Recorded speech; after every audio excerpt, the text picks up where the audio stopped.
Olá pessoal, então nosso caso clínico foi de uma paciente de 25 anos que chegou com um quadro agudo de dispneia e no exame laboratorial dela o que tinha de mais expressivo era hematúria, proteinúria e a creatinina um pouco elevada.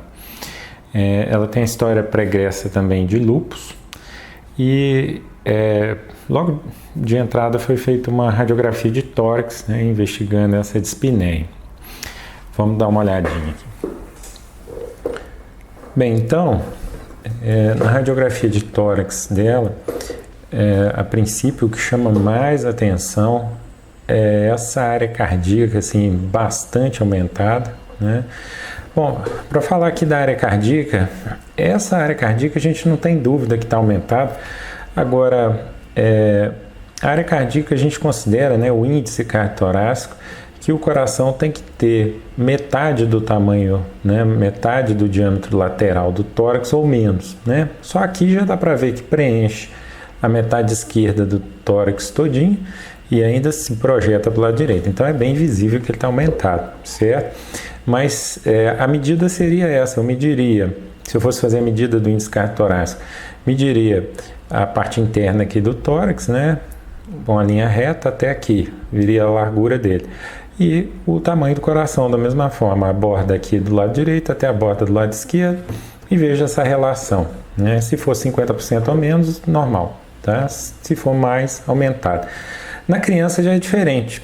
Vocês conseguem imaginar aí o porquê que a área cardíaca a gente considera ser maior na criança do que no adulto, né? A gente considera normal ser maior na criança do que no adulto, proporcionalmente. É pelo seguinte, o diâmetro, né, lateral do tórax no adulto, ele é maior do que o diâmetro anteroposterior, tá? Na ausência de patologias, né? Ou seja, é um tórax mais largo do que comprido, vamos dizer assim, do que anteroposterior. Já na criança, esse diâmetro anteroposterior ele é quase igual ao diâmetro lateral. Então a criança acaba tendo um tórax, quando visto aqui de frente, um tórax mais estreitinho, vamos dizer assim. Então o coração aparecerá aparentemente maior do que no adulto, tá? Bom, então logo depois foi feita uma tomografia. A tomografia do tórax, a gente já vê que aquele aumento da área cardíaca lá, do índice cardiotorácico, era na verdade causado não por uma hipertrofia do miocárdio, né, do coração, não por uma cardiomegalia, mas sim por esse volume muito grande de líquido ao redor aqui do coração, né, líquido pericárdico, né? Então, assim, o lúpus é uma doença inflamatória crônica, autoimune, né, que afeta principalmente mulheres adultas, até 13 vezes mais do que homens, né?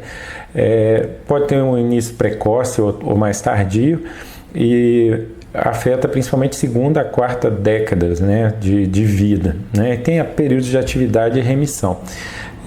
Uma alteração relativamente comum no lúpus é a pleurite e pericardite, né?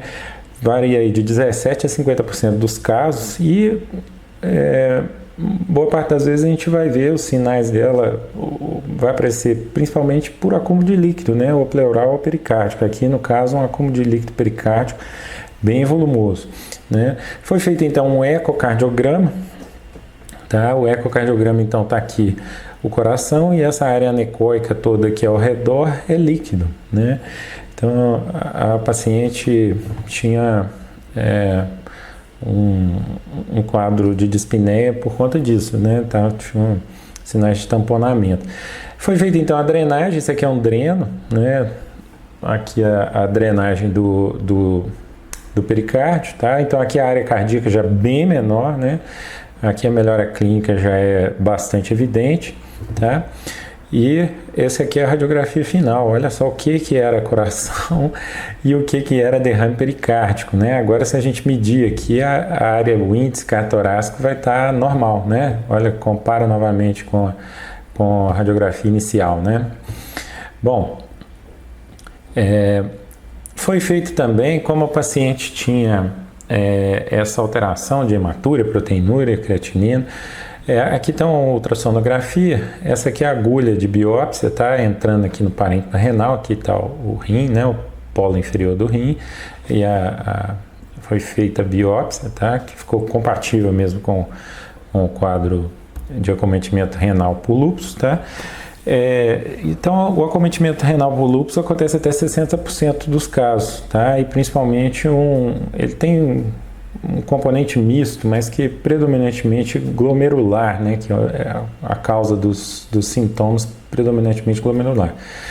Aconteceu uma complicação aqui, tá? Aqui está o rim esquerdo e essa área mais densa aqui em volta foi um hematoma perirenal, tá? É uma complicação da biópsia. A biópsia, então, pode ser feita lá, igual a gente viu pelo ultrassom, pode ser feita na tomografia. Aqui está a agulha de biópsia, a gente chegando aqui no rim, tá?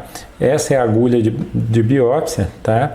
Aqui é uma agulha, vamos dizer assim, oca, e que por dentro corre uma outra agulha lá dentro, com corte, né? De forma que quando você dispara aqui, ela projeta uma lança aqui para frente e tira um fragmento cilíndrico do rim, do tecido renal, tá? Alguns cuidados que a gente tem que tomar, por exemplo, não aprofundar muito a agulha, porque tem que lembrar que ela vai a lança dela vai mais adiante, e que quanto mais próximo do hilo, mais vasos calibrosos e mais fácil de ter sangramento, né? Além do mais, se você pegar muito a região central do hilo, você não vai pegar parênquima renal, ou vai pegar menos parênquima, vai ser difícil de ter material aí para biópsia, material significativo. Outra complicação comum não é possível, né, mas pode acontecer até em 45% dos casos,